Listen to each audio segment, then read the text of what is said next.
This time on Captain Castle's Laboratory, we're working on a double-decker carousel that doesn't doesn't spin. And it's Mr. Christmas, and it's a 6-volt DC 400 milliamp. Date code is 025, and that goes there. But I don't know what it's called.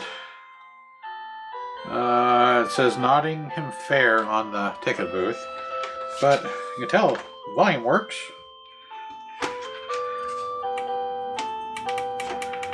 Song selector doesn't. Oh, there we go. Now it does. Anyhow, let's turn off that and see why it doesn't turn. And see if it's a belt, motor, gear, all the above, none of the above. And the reason it was on when I turned on the camera is because the off-on switch is broke off. So that kind of affects the ability to turn it off and on. Anyhow, the standard for most Mr. Christmas pieces is you got to pop the top here. So I'm going to start with the small screwdriver, get it up underneath, and slowly pry this off. There we go.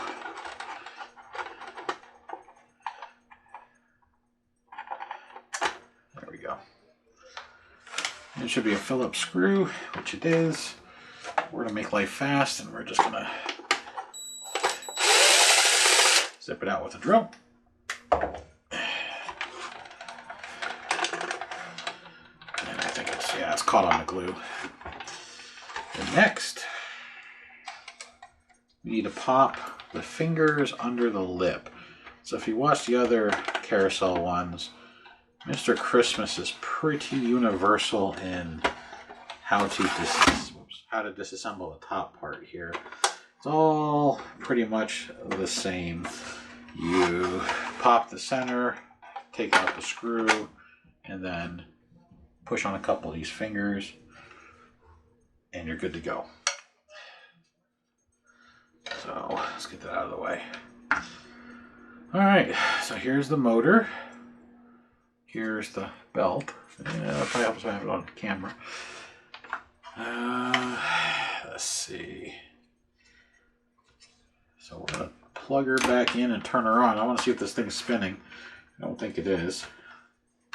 You know what? I think the volume knob works. There we go. So yeah, this belt's not turning at all.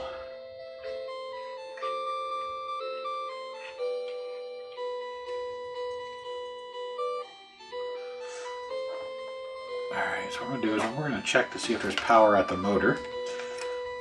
Meaning that we're getting juice from the bottom of the unit to the top of the unit.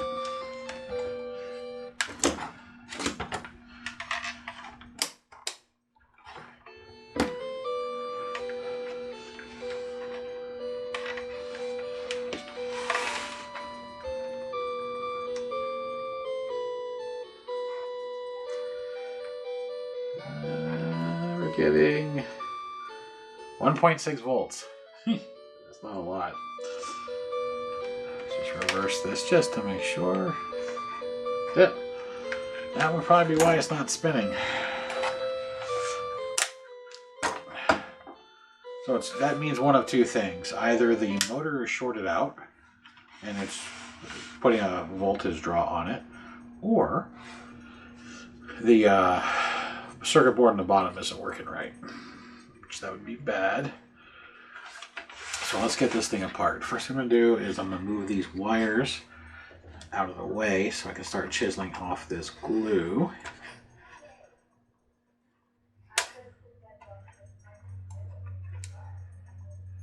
This. There we go.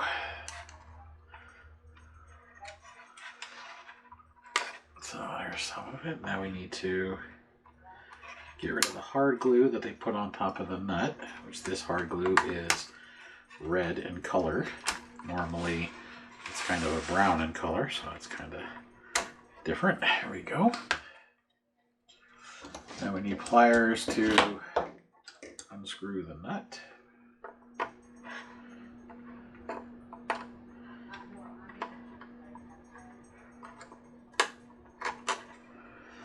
Normally once you get it to turn a half a revolution, you can usually get it with your fingers. Just depends on how much of that glue has gotten into the threads. This one seems to be a little harder. Yeah, this one's got a little bit more glue than the other ones. There we go.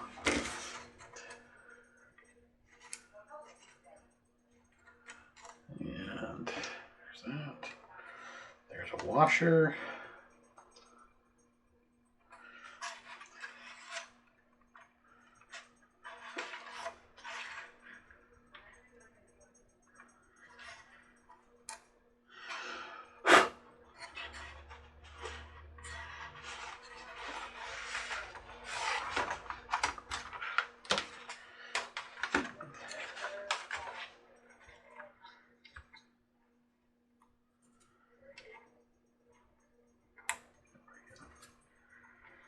Normally this just pushes right up, but it is stuck. Let's see if we can get it to...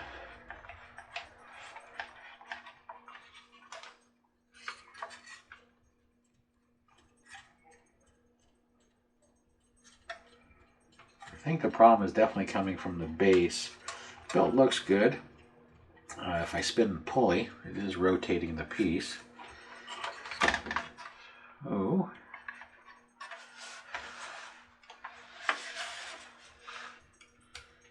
That rubber disc that was in the wrong spot, I'm going to pop that back off.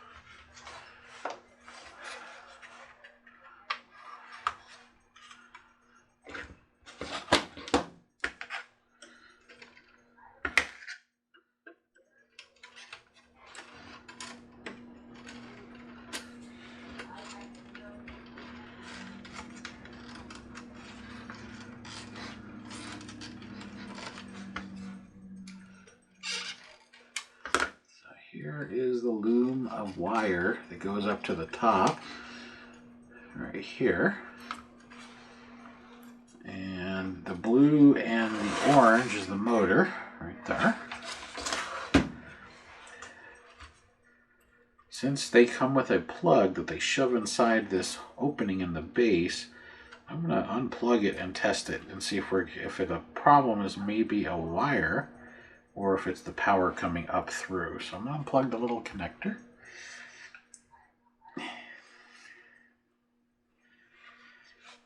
There we go. And bring back the meter. And bring back the power.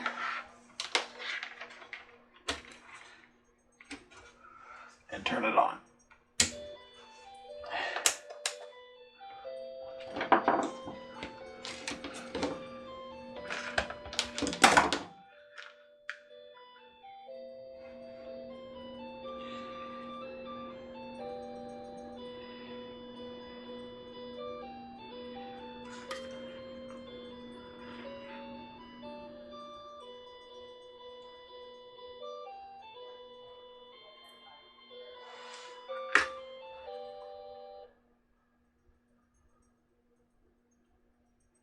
Yeah, we're getting 3.5 volts out of this, so I'm thinking that's a bad motor. These motors spin between, they usually send 4 to 6.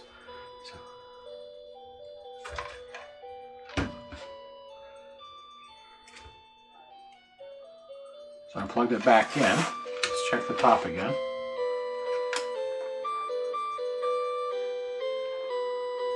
.7. So it's either a bad wire or a bad motor, or it can't handle the load, which means that the circuitry is not providing enough oomph, as you might call it.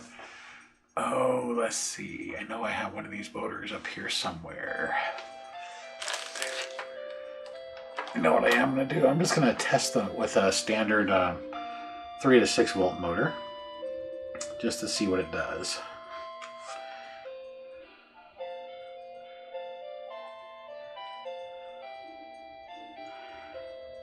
It's a good motor, so if it bogs the unit down, then we know we have a problem with power.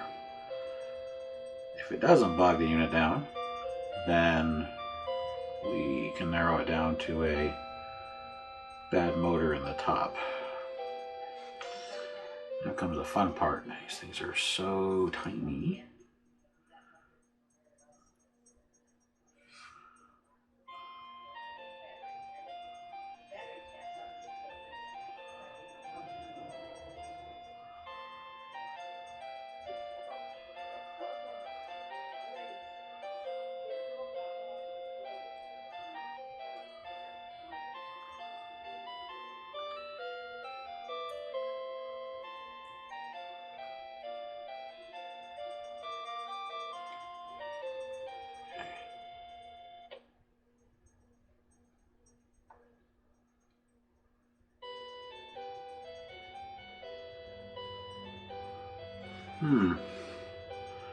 This motor's not spinning either.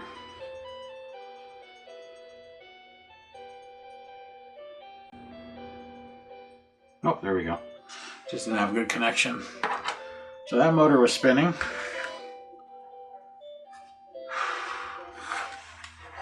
I'm gonna go with this thing's got a bad motor. I just gotta figure out why this won't come apart. Usually what happens is this whole assembly will lift off, but I'm thinking they got too much glue on it, and they've glued it to the shaft. Also, they've glued the wires to the speaker and the motor as well. They got glue everywhere in this one. Wow, that is a lot of glue.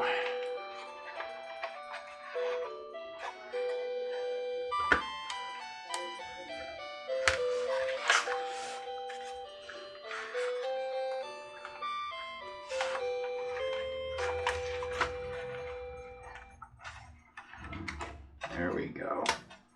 There's the rest of the glue.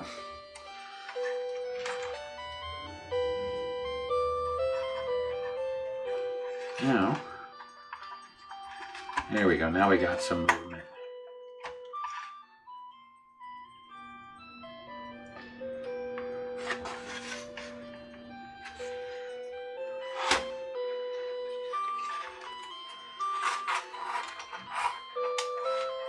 Let's pull the slack up. There's a notch in the plastic. Let's see if the notch is actually big enough to slide this whole housing off. I don't know if it's going to be. It's supposed to be.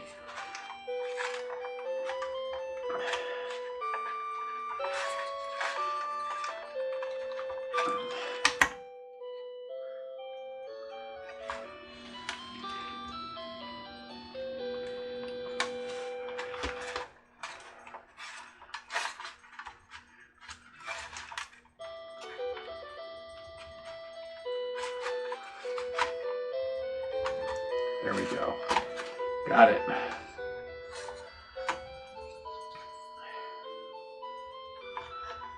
Okay, so here's the underside, if you can see it.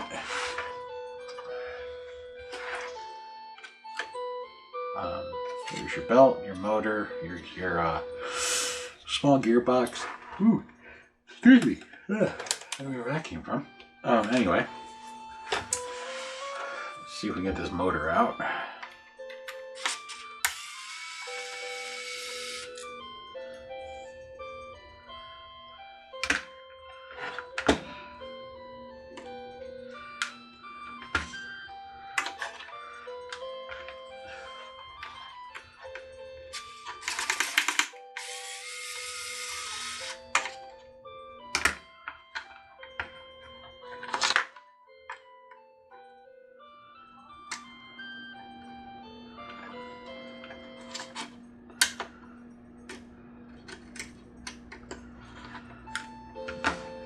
You gotta be careful playing all this music with this because you're starting to copyright some of these songs that have been around forever. At least that's what they're claiming on the channel. The reason I have the music on is so I can make sure that nothing gets broken while I'm doing this. especially since the loom for the speaker goes with the loom for the motor. Now we have the motor out, and I've spun it by hand, and there's no load on it. I want to plug it in one last time and see if it starts to spin.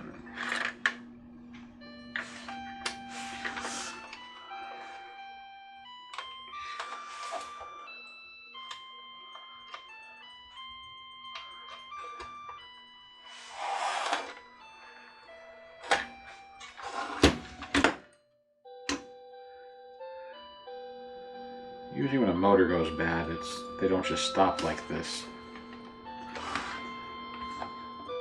Oh, she's spinning now.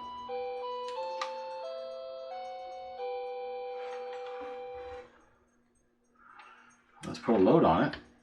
See what happens.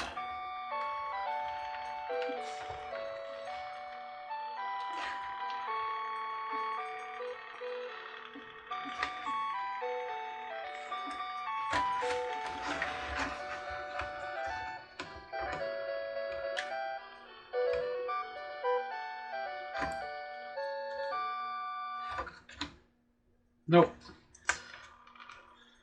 It's very weak.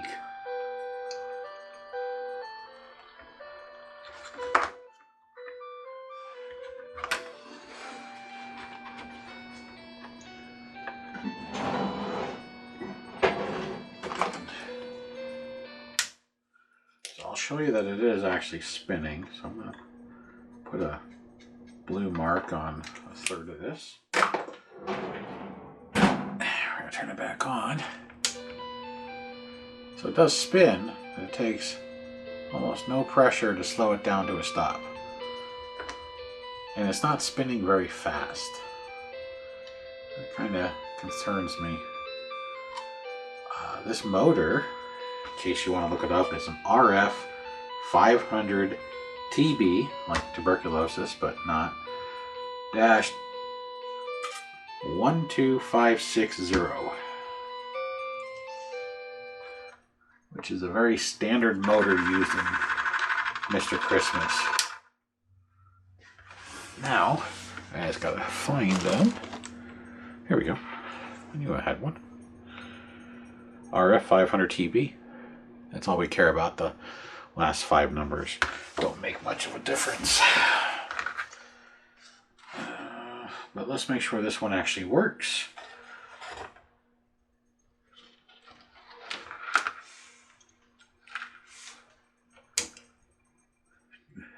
So we're getting about 3 volts on the other motor. So I'm going to set this for a little over 3 volts.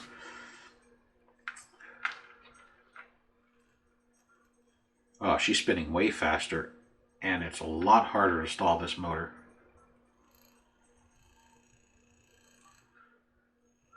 So we're going to go ahead and change it out, because I believe we got a bad motor. Let's get this back up to 6 volts for the unit. There we go.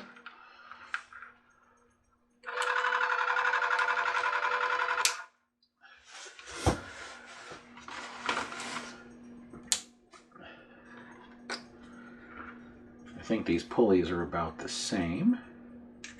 One's just black and one's white. Yeah, it is. So, if they put the label in the same spot, and this one would be the red and this one would be the blue. So, just to make a mental note, I'm going to take the blue Sharpie, or blue Expo marker, and let's put some blue right here on the side. And if it's not, just desolder it and switch it. But while my soldering iron heats up, I'm going to go ahead and pop this motor in and use the cradle to hold everything in place for the soldering iron. The motor cradle, that is.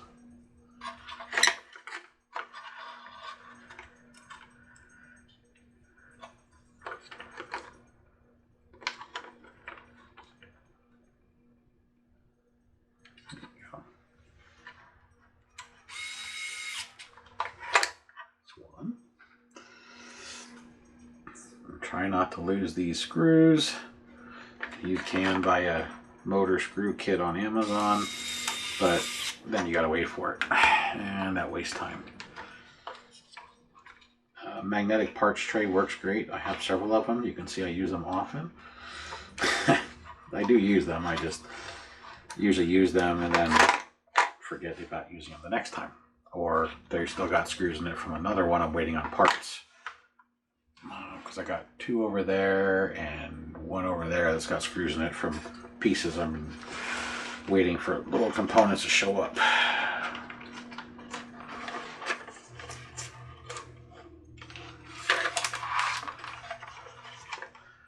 Alright, my solder iron is nice and toasty. Let's do this. First I'm going to do, I'm going to pre-tin the contacts. Next, so it's not so stinky and nasty, I'm going to remove the glue. I'm just using the side cutters as a little extra grip. I'm not going to cut the stuff, I'm just going to use it to peel the glue off, so I can desolder the wires and desolder the noise suppression capacitor off the back and put it on this motor.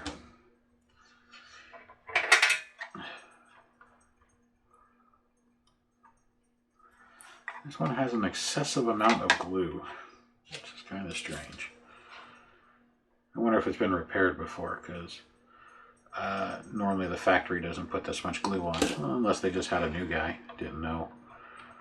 Not supposed to use excessive amounts of glue.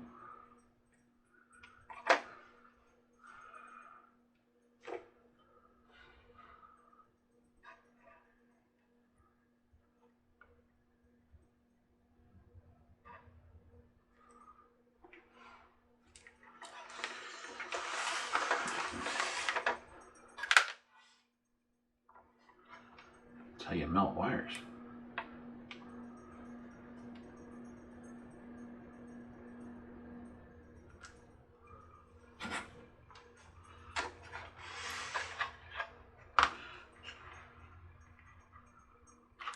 Didn't melt it.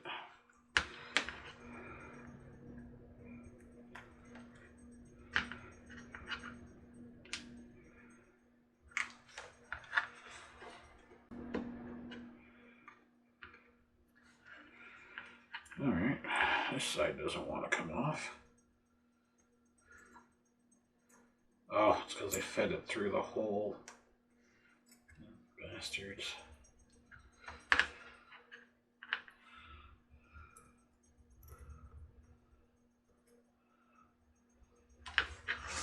Alright, I'm going to have to cut this off. They folded the wire through the hole in the center.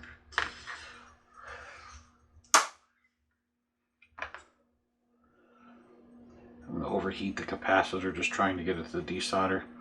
It's not worth it. So because the one lead was so long, I just shoved it through.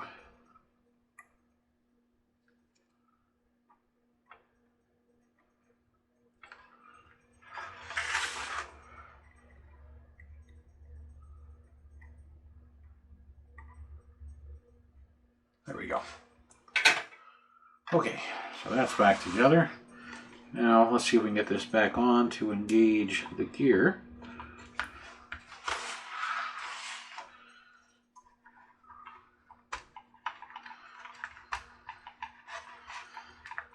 Such a tight fit. There we go.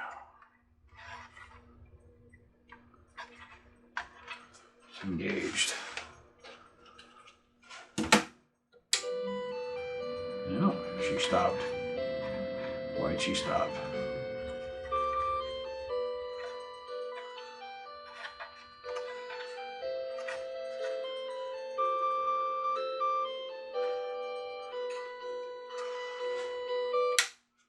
Definitely bad when it stops. The amperage spikes dramatically. Goes from milliamps to 1.2 amps, which is twice what this thing's rated for. This is, I think it said 600 or 400 milliamp rated product. Yeah, 1.2 amps is excessively high. That's because the motor's straining. I wonder if we have a broken gear inside this gearbox. And that may have been the reason why the last motor died. it got wedged and it was always on, so it burned out.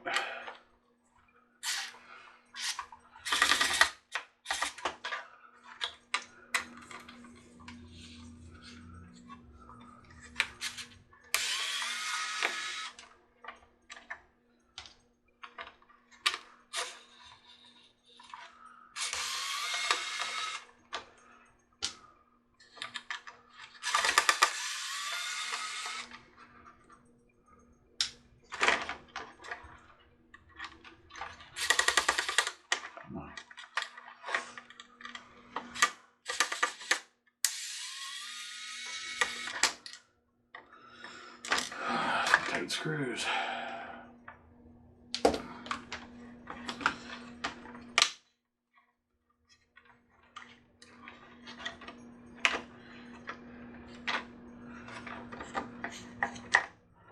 There we go. Here's the gearbox, -1 gear. Oh yeah. Main drive gear is broke. That'll do it. What else we got? This gear is split. The nose is.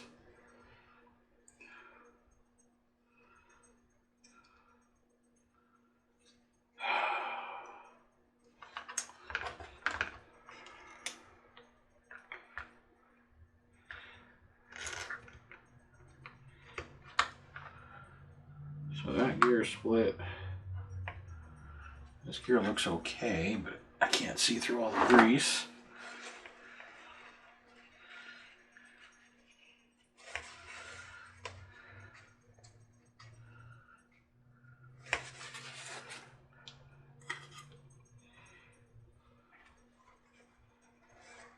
So much grease. This gear is good.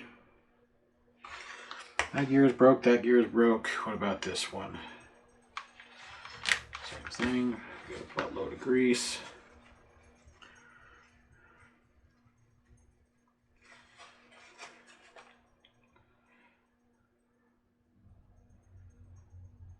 This one's good.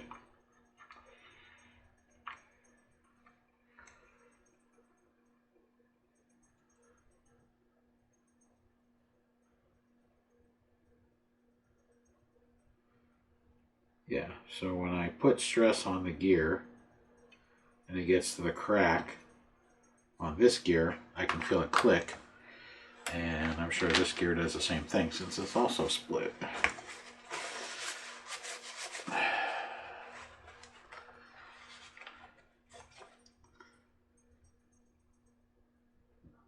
This one's got 2 cracks in it.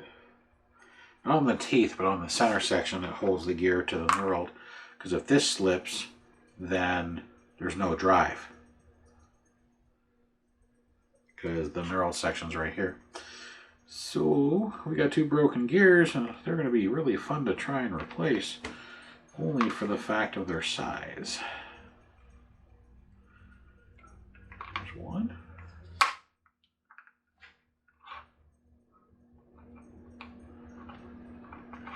When I say their size, I'm not talking their diameter, I'm talking about the size shaft.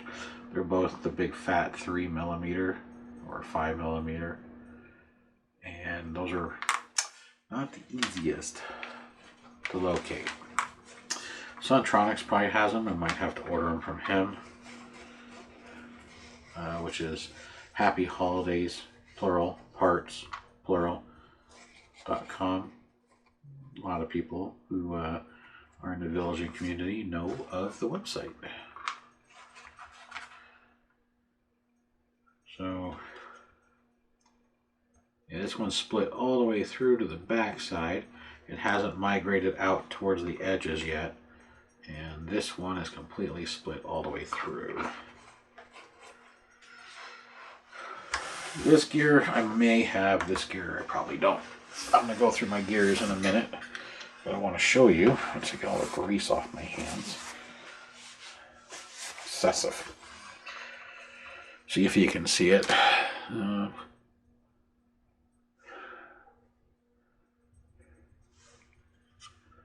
Let's turn off my soldering iron. It's just wasting electricity. So, first break is right here. You can kind of see I can open it. And then this one,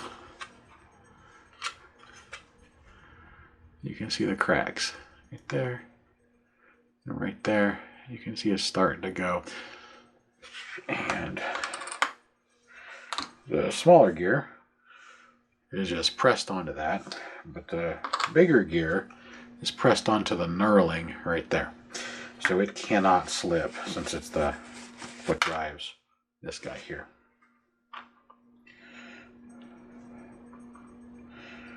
And the two gears in the middle are totally fine, other than the excessive amounts of grease.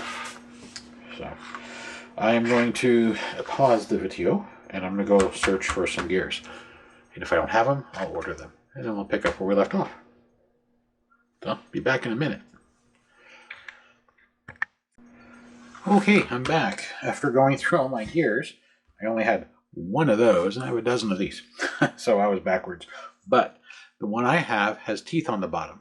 See the teeth? Well, this one has a smooth nose. It doesn't make a difference. It still does what it's supposed to do. It doesn't touch anything. It still turns like it's supposed to.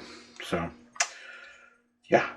So we'll take the two broken gears and dispose of them in the garbage can. Let's reassemble.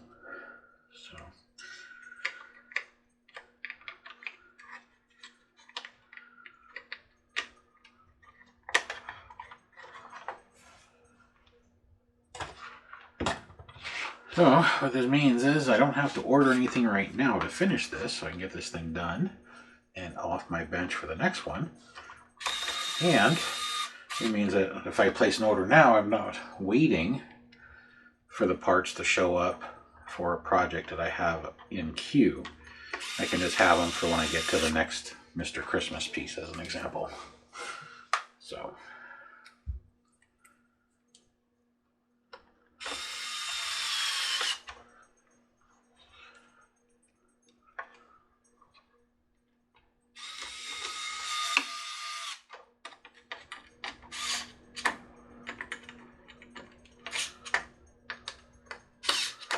go.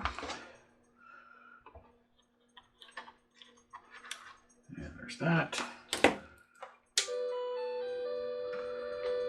Alright, now it's spinning, but it's not because it's spinning on the belt. So the belt's bad.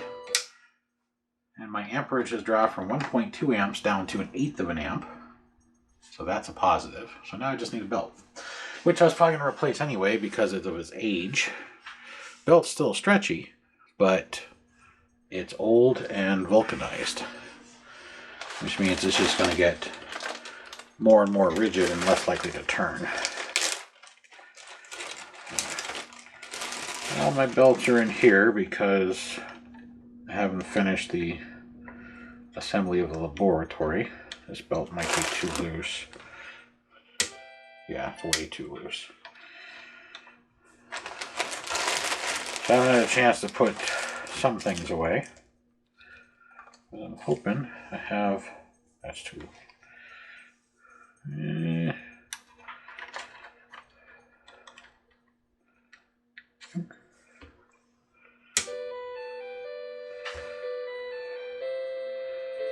No, still slow.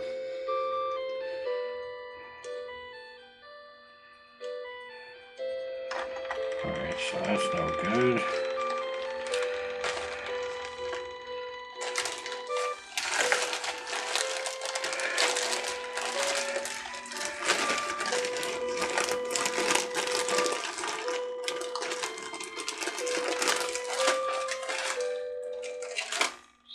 One of the things is I did order new belts and I don't know where they went. I might have to order some more. Or also ordered some new gears. Let's try these. These are square belts for cassette players, which is very similar to what Department 56 uses anyway.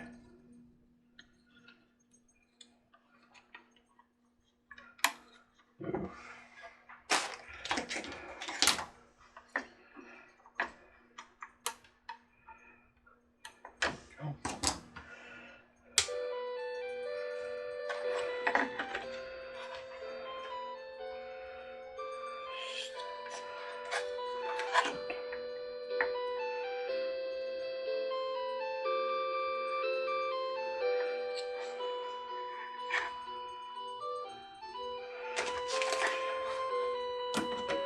It's turning, but it's turning slow.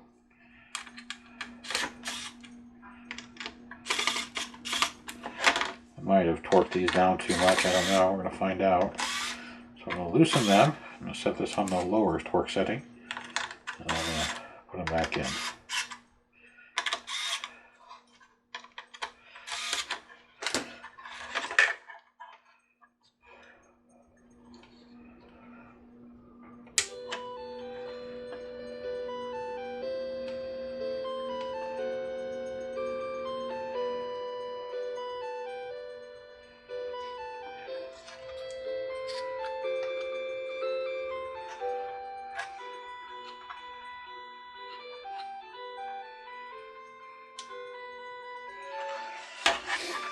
I'm not liking it the speed at which it's turning.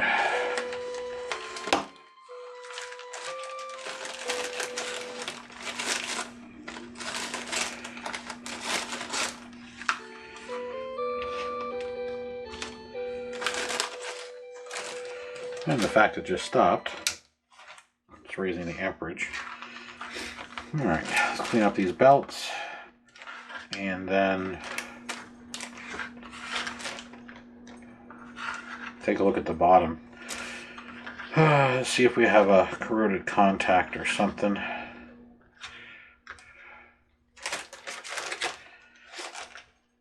So I see a lot of, since this is the slipping belt, I'll throw that in the trash. A lot of posts in the different forums about the cassette player belt kits. This is the kit. I've had it for a long time, and I normally don't use it because the belts, they're thin. They won't last as long as the belts from like Skull Crane as an example, which is usually where I get my belts from, except I have no idea where I put them. They had a Valentine's Day sale and I bought some, and oh, I guess I should open my eyes. Right here.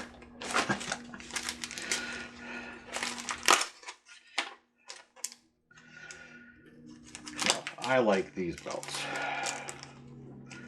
which is why I constantly buy them.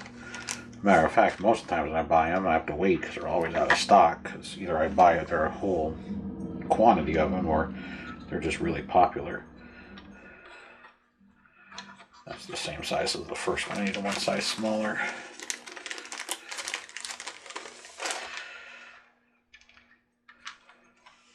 This one. So, the belts that Skull Crane uses are for most animatronics, and they're thicker and a much better quality. I've never, well, so far, I haven't had any break. So, like, I give a piece back, and a year later, it brings it back because the belt I put on broke, and that's when I use the inferior belts, like the cassette player ones. But ever since I've been going to the Skull Crane belts, they work beautifully.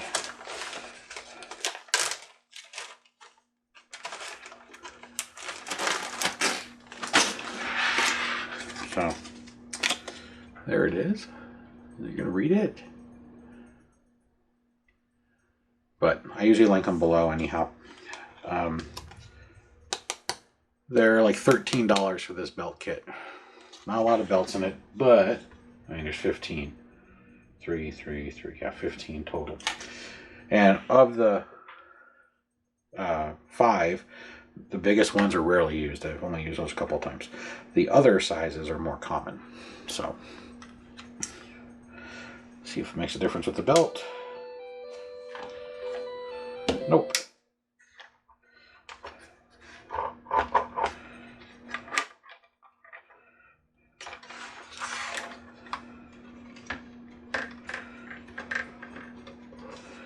I'm going to pull all the slack I can in the bottom. Like that. So I can slide this up so I can see underneath.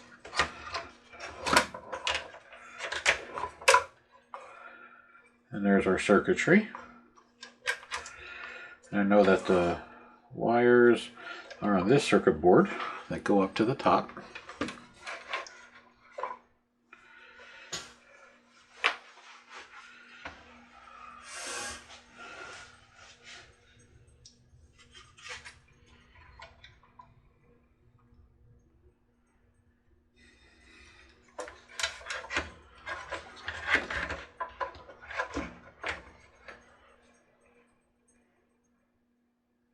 Bottom sides of the boards look okay.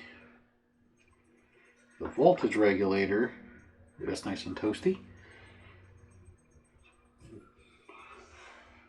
Looks like it lost its heat sink. I don't see it floating around in here.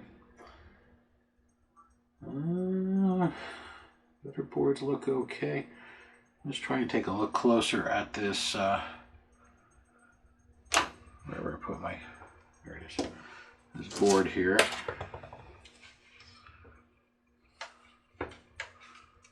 Change it back to the higher torque setting.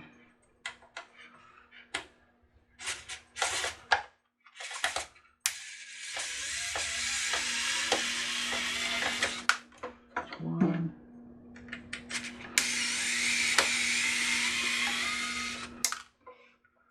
That's two. Sometimes there's a discrete components on the other side of the board and I might have a bad one. I don't know if I'll be able to get this. Oh, it was. So I wasn't sure if I could get this screw or not because of the angle. That's it, just the three.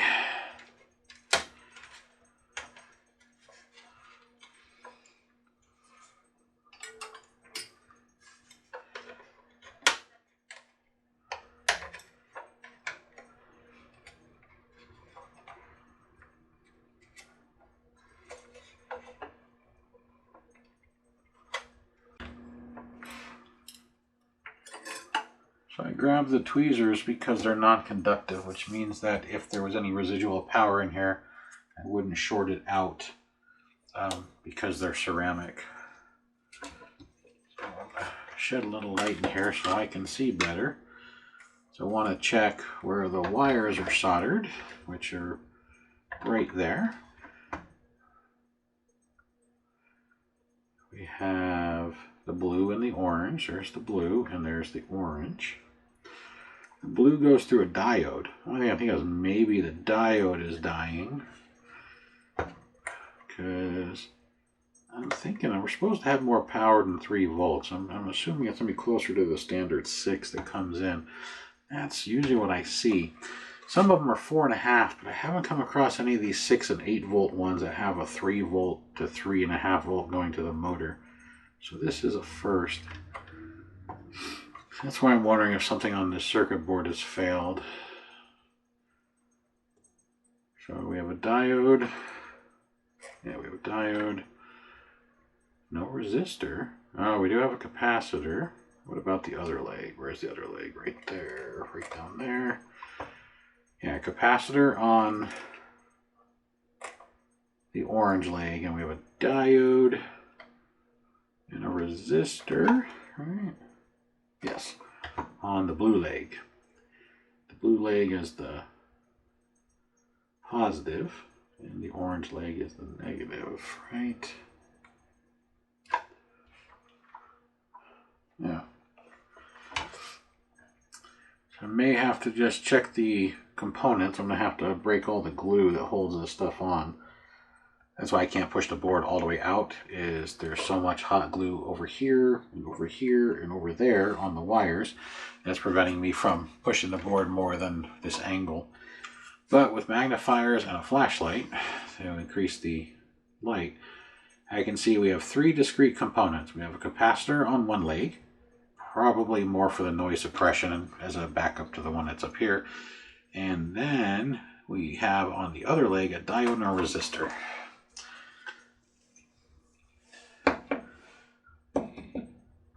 think the diode so it doesn't backfeed. The motor can spin in either direction, so if you reverse the polarity, the characters spin backwards. If you turn it the other way, they spin forwards because it's a directional unit. And so I'm going to have to do a little playing around on this circuit board and try and figure out what is causing the motor not to keep turning under a load. This motor does spin better than the other motor. That's a definite. The other motor, also when I spin it by hand, goes click, click, click, click, click. So yeah, this thing is... I don't know if the microphone will pick it up. Let's try. I don't know if you heard a... Sounds like a card in the bicycle spokes. Also, the armature has lateral movement. It's clunking inside. So this one's just worn out. This one's nice and tight. It's also brand new. It's nice and tight. They come in, I get them from Suntronics as well, or Happy Holidays parts. These motors, like I said, are readily available, and I get mine from Suntronics. Because he has them in stock, where when you find them on like Amazon, they're always out of stock. So pay a little extra to have them in stock in a couple of days than Amazon waiting God knows how long. So. But anyhow, I'm going to pause it here. I'm going to start poking around the circuit board, see what I can find. I'm wondering if maybe part of my problem is because this has a broken switch and this button didn't want to work, as if there's some other stuff on here that's damaged that's causing me a problem that's bleeding off my power, as a small short, as an example. It's not drawing a lot of juice. With this new motor, when it spins, it's pulling 1/8 of an amp, and it's pulling almost 1/5 of an amp when it stops spinning.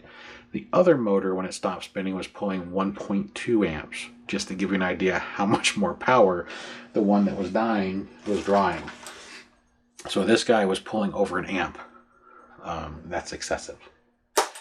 And like I said, this thing is rated for 400 milliamps, which is less than 1/2 an amp. So with the other motor, I was pulling 3 times the unit's rated capacity, and what's going to fail is this circuit board. So if it's over ampering, you definitely don't want to continue to run it. Luckily, when he noticed it quit spinning, the owner of this unplugged it, and now I have it. So now I'm going to try and fix it.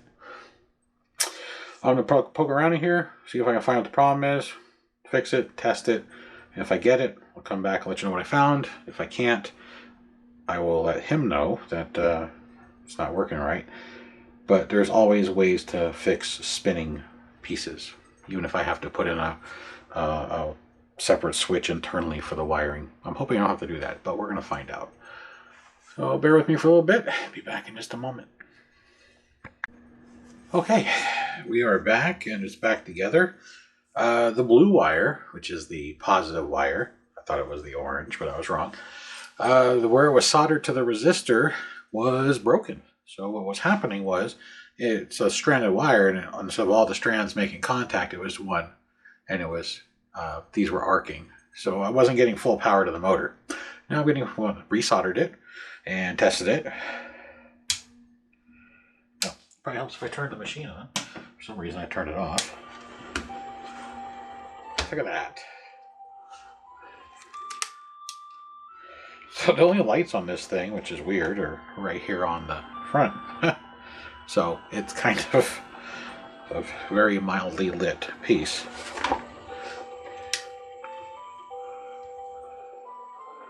It's as dim as I can make this. Yeah, anything below it turns off.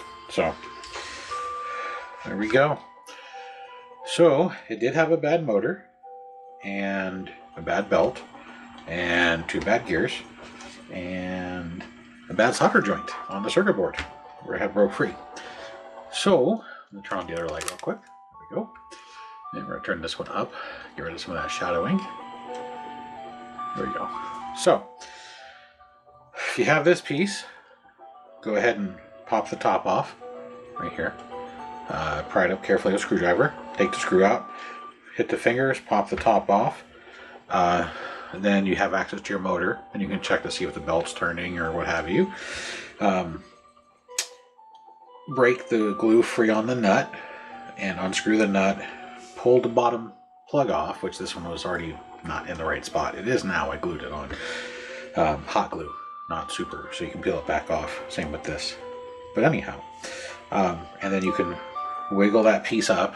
Hopefully it's not glued as much as this one was, where it comes up easier. But turn it over. You got the screws for the motor, you got the screws for the gears, and you got the belt. And the belt came from Skull Crane. That's that other belt I put on. The 2 gears I have from my gear kit right here, which I'll link to that below, as well as Mr. Christmas or Happy Holiday parts. And the circuit board thing, I didn't know if that was my problem. So I just, like I said, I was poking around testing it, and when I found that joint with the bad wire, I soldered it and it started spinning. I'm like, hey! So I traced the wires, as you saw, and I didn't peel the rest of the glue. I just kept it tipped, and then my soldering iron's thin enough, I was able to get in there and put some fresh solder on it and then hold it down with the non-conductive tweezers. And we're good to go. So this old piece has now been brought back to life. It spins, it does its thing. I didn't replace the off-on switch because I don't have one that will fit in here and still fit in the hole. Plus this is hooked up to a timer, so all his are on and then they turn off and then they turn back on. So the switch wasn't his concern. His concern was it didn't spin. That was all he wanted fixed, was the spin, which the spin was 4 things. 2 gears, 1 belt, and 1 bad solder joint. Oh, sorry, 5 things, and a motor. A bad motor. So 5 things.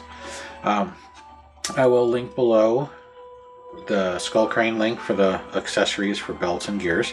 I will link the gears below, the gear kit that I have.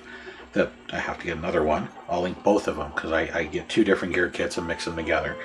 I will also link to Happy Holiday parts, just so you can search for motors and accessory pieces. But the motor came from Happy Holiday parts. The gears came from Amazon. The belt came from Skull Crane. And the solder that I used came from Amazon. And the soldering iron came from eBay, which is part of a big thing. It's not just a soldering iron, it's a heat gun and a voltage regulator and a USB port and all sorts of things. But anyhow, that's how you take it apart. That's basically how you fix it. You're probably not going to have too many with broken solder joints. It's not very common. I mean, I see it every once in a while, maybe once a month. And you think, oh, that's once every 12. That's 12 times a year. Oh, I fix like 100 of these things a year, so that's only 12 out of 100. That's an 1/8. Very uncommon. And you got to remember, most of the ones I see with broken solder joints are here in Arizona, and we get really hot. And then people store their stuff in the really hot places called attics or storage units, so it gets even hotter. So if it's stored in climate control or in your house, you probably won't have any problems with that. Solder joints normally don't crack, but because a lot of stuff, especially newer stuff, uses lead-free, they're more apt to it. This is older. This still had lead solder, so I was surprised that it cracked. I'm thinking it's less of a cracked solder joint and more of the wires just fraying and coming apart, because the wires in here are super thin and they are stranded and the strands are thin. And this goes in and out of displays every year, except for last year. And, you know, wear and tear. This thing gets used a lot. You can tell by the dust. It's, you know, a display that was built onto, I think, like a carport garage. And he doesn't have a box for it. So when it gets stored like this, so it gets dusty. But that's after I blew it off. Like literally blew it off. So, but the 1 string of lights in the front work, music works, it spins, the button in the back works, the volume wheel works, the selector switch works for all year or Christmas, so it's good. Until the next repair, thanks for watching.